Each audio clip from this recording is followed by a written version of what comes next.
പ്രധാനപ്പെട്ട വാർത്തയിലേക്കാണ് live reports ആദ്യം പോകുന്നത്. ശബരിമല സ്വർണ്ണ കവർച്ചയ്ക്ക് പിന്നാലെ പിണറായി സർക്കാരിന്റെ ദേവസ്വം ഭൂമിക്കൊള്ളയും റവന്യൂ രേഖകളിൽ പുറമ്പോക്കെന്ന് രേഖപ്പെടുത്തി വിവിധ ക്ഷേത്രങ്ങളിൽ നിന്നും സർക്കാർ തട്ടിയെടുത്തത് 1-2 ഹെക്ടർ കണക്കിന് ഭൂമിയാണ്.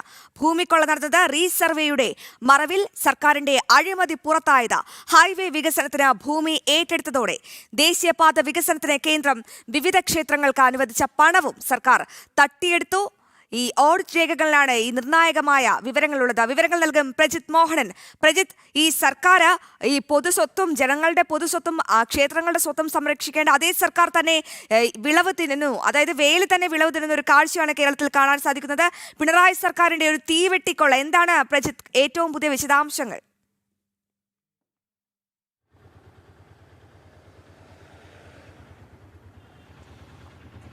തിരുവനന്തപുരം മുതൽ അതല്ലെങ്കിൽ തിരുവിതാംകൂർ ദേവസ്വം ബോർഡിൻ്റെ പാറശാല മുതൽ വടക്കൻ പറവൂർ ഗ്രൂപ്പിലെ പെരുവനം വരെയുള്ള സ്ഥലത്തെ ആയിരക്കണക്കിന് ഹെക്ടർ ഭൂമിയാണ് സർക്കാർ കൈയടക്കി വെച്ചിരിക്കുന്നത് എന്ന് വേണമെങ്കിൽ നമുക്ക് ഈ ഘട്ടത്തിൽ പറയാൻ കഴിയും. കാരണം നേരത്തെ ദേവസ്വം ഭൂമികളായിരുന്ന ഭൂമികൾ പലതും റീസർവേ കാലത്ത് അത് സർക്കാർ പുറമ്പോക്ക് എന്ന് രേഖപ്പെടുത്തുകയും അത് റവന്യൂ സ്വത്തായി മാറ്റുകയും ചെയ്തിരിക്കുന്നു എന്നുള്ളതാണ് ഇപ്പോൾ ഏറ്റവും പുതിയതായി പുറത്തു വരുന്ന വിവരങ്ങൾ എന്നുള്ളത്. പലപ്പോഴും ഇതിൻ്റെ രേഖകളുടെയൊക്കെ ഒരു പരിമിതി പലപ്പോഴും ഈ വിവരങ്ങൾ പുറത്തു കൊണ്ടുവരുന്നതിന് വെല്ലുവിളിയാണ്. പക്ഷേ അപ്പോഴും ഓഡിറ്റ് റിപ്പോർട്ടിലടക്കം 2020-21 കാലത്തെ ഓഡിറ്റ് റിപ്പോർട്ടിലടക്കം പല തവണ ഈ ക്രമക്കേടുകൾ ചൂണ്ടിക്കാട്ടിയതിൻ്റെ പുതിയ വിവരങ്ങളും ഇപ്പോൾ നമുക്ക് ലഭ്യമാകുന്നുണ്ട്. ഇത് ഒരു പുറത്തു വരാൻ സാഹചര്യമായത് ജനം ടി വി തന്നെ നേരത്തെ പുറത്തുവിട്ട ഈ ഹൈവേ വികസനത്തിന് ഭൂമി വിട്ടു നൽകിയതുമായി ബന്ധപ്പെട്ട നഷ്ടപരിഹാരങ്ങളിലെ തർക്കം സംബന്ധിച്ച വിഷയമാണ്.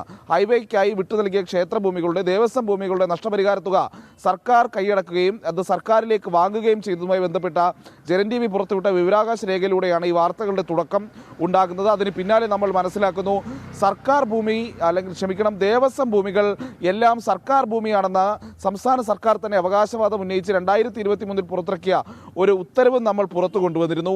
അതിന് പിന്നാലെ നടത്തിയ പരിശോധനകളിലാണ് ദേവസ്വം കമ്മീഷണർ 2023 5 തവണ സർക്കാരിന് ഈ ഭൂമി തട്ടിപ്പുമായി ബന്ധപ്പെട്ട് അല്ലെങ്കിൽ സർക്കാർ നേതൃത്വം നൽകുന്ന ഭൂമി തട്ടിപ്പിനെ സംബന്ധിച്ച് സർക്കാരിനെ തന്നെ കത്ത് നൽകി അറിയിക്കുന്ന സാഹചര്യമുണ്ടായി.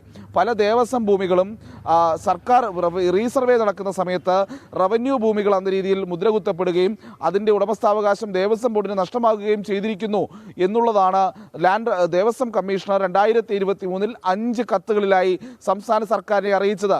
ഇത് അറിയിച്ചിട്ടും സംസ്ഥാന സർക്കാർ പിന്നീട് പുറത്തിറക്കിയ ഒരു ഉത്തരവിലും പറയുകയാണ് ദേവസ്വം ഭൂമികളല്ല, ദേവസ്വം ബോർഡിൻ്റെ കൈവശമുള്ളതെല്ലാം സർക്കാർ സൗജന്യമായി നൽകിയ ഭൂമികളാണ്. അതുകൊണ്ട് തന്നെ ഈ ഭൂമികളെല്ലാം യഥാർത്ഥത്തിൽ ഗവൺമെൻറ് ലാൻഡാണ് എന്നൊരു നിലപാട് സ്വീകരിക്കുകയും ചെയ്തു.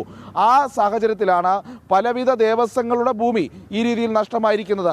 സാധാരണഗതിയിൽ ദേവസ്വം ഭൂമി എന്നുള്ളത് ലാൻഡ് രജിസ്റ്ററിലൊക്കെ ഒന്നെങ്കിൽ പണ്ടാരവക, ദേവസ്വം വക, ദേവസ്വം പുറമ്പോക്ക് തുടങ്ങിയിട്ടുള്ള രീതികളിൽ രേഖപ്പെടുത്തുന്ന സാഹചര്യമാണുള്ളത്.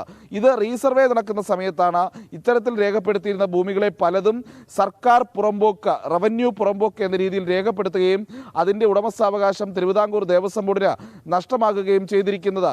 ഇത്തരമൊരു തട്ടിപ്പ് ഈ ഒരു ഹൈവേ വികസനവുമായി ബന്ധപ്പെട്ട വാർത്തകൾ പുറത്തു വന്നില്ലായിരുന്നുവെങ്കിൽ ഒരുപക്ഷെ ദേവസ്വം ബോർഡിൻ്റെ ആയിരക്കണക്കിന് ഹെക്ടർ ഭൂമി നഷ്ടമാകുന്ന വാർത്തകൾ പുറത്തു വരില്ലായിരുന്നു.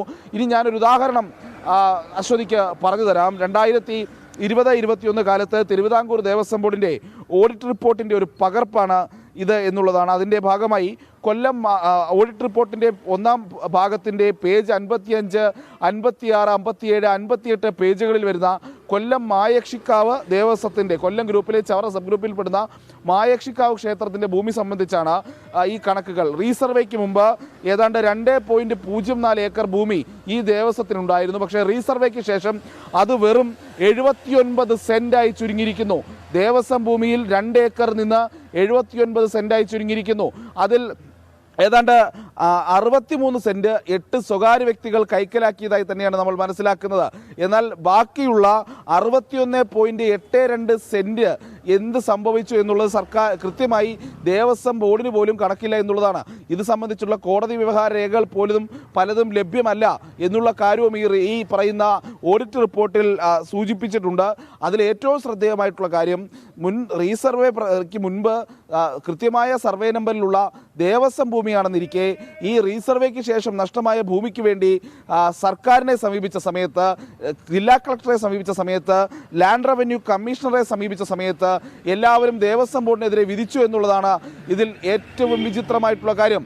അതിന് കാരണം ദേവസ്വം ഭൂമികളെ സർക്കാർ തന്നെ തിരുത്തി ദേവസ്വം ഭൂമികളല്ലാതെ റവന്യൂ ഭൂമികളാക്കി മാറ്റിയതിൻ്റെ ഒരു ഏറ്റവും വലിയ പ്രശ്നമാണത് എന്നുള്ളതാണ്. കാരണം പരാതികളുമായി പോകുമ്പോൾ സർവേ രേഖകളിൽ ഈ ഭൂമികളെല്ലാം ഇപ്പോൾ സർക്കാർ പുറമ്പോക്കാണ് എന്ന് പറയുമ്പോൾ അതിനപ്പുറത്തേക്ക് ലാൻഡ് റവന്യൂ കമ്മീഷൻ അടക്കമുള്ളവർ വിധിക്കാൻ സാധ്യതയില്ല. റവന്യൂ വകുപ്പ് ദേവസ്വം ബോർഡിൻ്റെ പല ഭൂമികളും കൈയടക്കി വെക്കുകയും അതിൽ ദേവസ്വം ബോർഡ് പരാതികൾ ഉന്നയിക്കുന്ന സമയത്ത് അതിലൊരു പരിഗണനയും നൽകാതിരിക്കുന്നു എന്നുള്ള ഏറ്റവും പ്രത്യക്ഷമായ ഉദാഹരണമാണിത്. ഇതോടൊപ്പം തന്നെയാണ് അന്നത്തെ ലാൻഡ് റവന്യൂ കമ്മീഷണറുടെ റിപ്പോർട്ടിലെ വളരെ വളരെ അപമാനകരമായിട്ടുള്ളൊരു പരാമർശം കൂടി ഈ ഘട്ടത്തിൽ ഞാൻ വായിക്കുകയാണ്. ഇതിൽ ഈ ഓഡിറ്റ് റിപ്പോർട്ടിൽ ചൂണ്ടിക്കാട്ടുകയാണ് 2020 ലാൻഡ് റവന്യൂ കമ്മീഷണർ ഈ ദേവസ്വം ബോർഡിന്റെ അപേക്ഷ പരിഗണിച്ചിട്ട് ആ അപേക്ഷ തള്ളിക്കൊണ്ട് പുറത്തിറക്കിയ ഉത്തരവിൽ പറയുന്നത് ഒരു സെന്റൻസ് ആണ്. അത് ഈ ഓഡിറ്റ് റിപ്പോർട്ടിൽ എടുത്തു പറയുന്നുണ്ട്.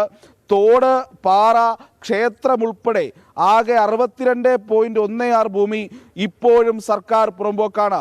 കാലങ്ങളായ ഒരു ക്ഷേത്രത്തിൻ്റെ, ഒരു ദേവസ്വത്തിൻ്റെ ഭൂമി ഇരിക്കുന്നു, ആ ക്ഷേത്രവും സർക്കാർ പുറമ്പോക്കാണ് എന്ന് പറയുമ്പോൾ ഒന്ന് ആലോചിച്ചു നോക്കൂ അശ്വതി, എന്തുമാത്രം വലിയ നിയമവിരുദ്ധമായിട്ടുള്ള ഹിന്ദു റിലീജിയസ് ആക്ട് പ്രകാരമുള്ള കർശനമായ വ്യവസ്ഥകളുടെ ലംഘനമാണ് ഈ സർക്കാരും റവന്യൂ വകുപ്പും ഒക്കെ നടത്തുന്നത് എന്ന് നോക്കൂ. ഒരു ക്ഷേത്രം അത് പുറമ്പോക്കാണ് എന്ന് പറയുമ്പോൾ ലക്ഷ്മീന്തട ദേവസ്വം പോലെയുള്ള ഏക്കർ കണക്കിന് ഭൂമി സ്വന്തമായിട്ടുണ്ടായിരുന്ന, കാലങ്ങളായി പല സ്വകാര്യ വ്യക്തികളും കയ്യേറ്റം ചെയ്യപ്പെട്ട ഭൂമി, അതോടൊപ്പം തന്നെ സർക്കാരും കയ്യേറിയ ഭൂമി, ആ ഭൂമിയെ, ആ ക്ഷേത്രത്തെ തന്നെ പറയുന്നു ഇതെല്ലാം സർക്കാർ പുറമ്പോക്കാണ് എന്നുള്ളത്.